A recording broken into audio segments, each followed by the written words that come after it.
They came without a sound, not a signal, not a warning. It's not a single word. No first contact, no demand for surrender, no broadcasts from the sky. Just silence. And then, devastation. The skies over Earth tore open on a warm October night. It began with shadows blotting out the stars, not unlike a lunar eclipse. Only the moon was still full in the sky. Thousands of black, silent shapes slid into the upper atmosphere. They hovered there, unmoving, like waiting gods, cloaked in silence that bent the wind around them. Radar stations went blank. Satellites died. Global communication fractured in an instant. Military bases around the world launched their protocols only to find themselves deaf and blind. No pings, no responses. Fighter jets scrambled, missiles fired, all vanished into the void. The invaders never fired back, at least not at first. They simply moved, clean, coordinated, and wordless, eliminating strategic locations, infrastructure, power grids, not with fire, but with strange pulses that made steel ripple in electronic seas. No noise, no explosions, just flashes of blue-white energy and silence.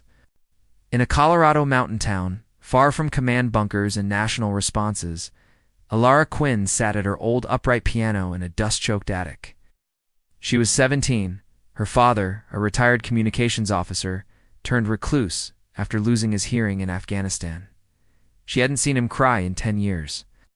But when the sky filled with silent metal and the internet died, he wept in his wheelchair like the boy she'd never met, the one before war.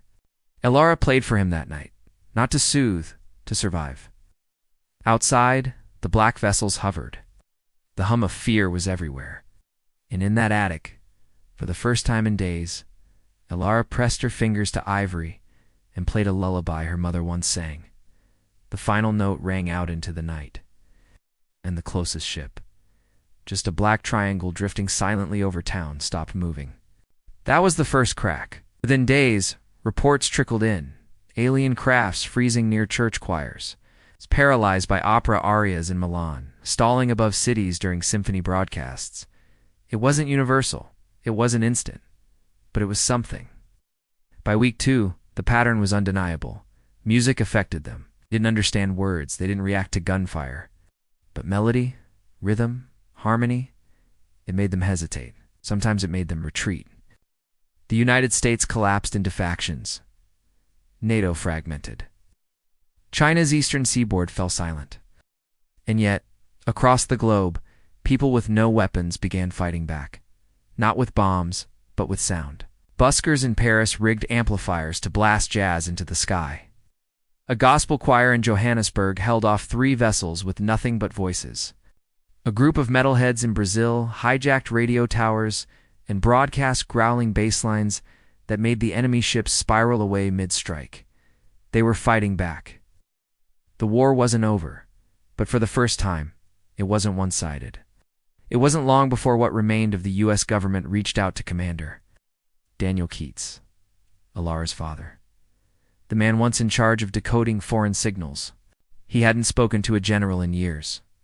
Now he was handed a national directive. Weaponized sound. He and Alara were flown to a subterranean lab beneath Cheyenne Mountain, still running on diesel and hope. Dozens of surviving scientists, linguists, musicians, and codebreakers gathered in desperation. Keats listened. He studied. And then he asked to hear something simple. Alara sat down and played her lullaby again. In a hangar above them, where one captured alien drone had been stored, the ship's internal lights flared, then dimmed. And something inside changed. "It isn't reacting to the notes," Keats whispered. "It's reacting to the emotion." The enemy wasn't deaf. They were empty. No language, no culture, no war cries, no mercy, just precision. Machines and minds united in silence, unfeeling and absolute. It wasn't that they hated humanity. They simply couldn't hear us, until now. Over the months that followed, Earth turned into a planet of sound warriors. Children were trained to sing. Music schools turned into resistance camps. Cities fell silent only to burst into synchronized orchestras the moment ships appeared. The military developed sonic arrays that blasted curated symphonies into the sky, not to destroy, but to disrupt. It worked. Barely. The invaders never retaliated in kind. They simply recoiled from music like moths from flame. And it wasn't enough to win. Humanity needed to reach them, not just defend itself. And for that, they needed one final song. Lara was the key. Her playing, soft, mournful, honest, had reached further into the silence than any war anthem. It wasn't just rhythm, it was sorrow, humanity's pain expressed in melody. Keats knew it. And in the ruins of what had once been Washington, D.C., the remaining world powers gathered to try something no one had dared before. They called it the broadcast, a symphony composed by humans from every corner of Earth. Tribal drums, ancient chants, synthesizers, jazz, lullabies, dirges, ballads, hope. At its heart, Alara's piano. The final concert took place on the steps of the cracked Lincoln Memorial. Under heavy shields and facing 10 massive alien vessels that hovered over the National Mall, Lara sat at the center, eyes closed, surrounded by musicians of every race, age, and creed. She played. The world sang. And above them, something began to change. The ships didn't move. They shuddered. Their silence cracked. Not with noise, but with resonance. Vibration in the air that wasn't sonic, but emotional. Like the world itself was remembering how to feel. From the mothership came a single pulse. Then a tone, not a word, not a phrase, just a note. A single, trembling chord that matched Alara's melody. The war ended in that moment. Not in surrender, not in peace treaties, but in understanding.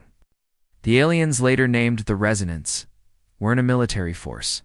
They were survivors. Refugees from a galactic catastrophe that had erased emotion, language, culture. They had no music of their own because their ancestors had purged it to survive an ancient war. They weren't invaders. They were trying to find something they no longer had. They just didn't know what until they heard it again. Now, Earth is silent no longer. The Resonance remain, not as conquerors, but students.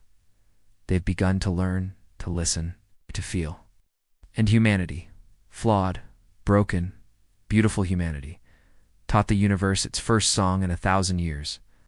Not with words, not with weapons, but with music. Because when all else fails, we still have a voice. This was the Silence War. If you felt that, if your heart stirred even a little, if you believe in the power of humanity's voice, don't forget to like, share, and subscribe to our channel. Stars are listening now, and our story's just begun.